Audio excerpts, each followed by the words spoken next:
মাধ্যমিক ফেল মেয়ের বিয়ে। উফ, আজকে তো আমার বিয়ে। আমার তো খুশিতে একদম নাচতে ইচ্ছা করছে। মা তো বলেই ছিল যে আমি যদি মাধ্যমিকে ফেল করি তাহলে আমার বিয়েটা দিয়েই দেবে, আর আমিও সুযোগটা হাতছাড়া করিনি।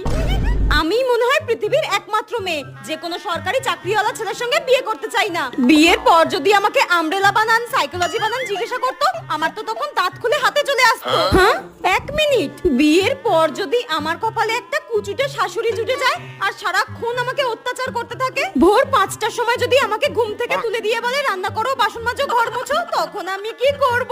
আমার এই সুন্দর সুন্দর হাতের কি হবে? আমার তো ভেবেই গা হাত পা ঠান্ডা হয়ে যাচ্ছে।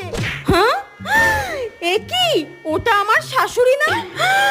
আমি তো ভাবতেই পারছি না, মানেটা কি? বিয়েতে খাসির মাংস হচ্ছে না বলে আমার শাশুড়ি এইভাবে ঝগড়া করছে? ছি ছি ছি ছি।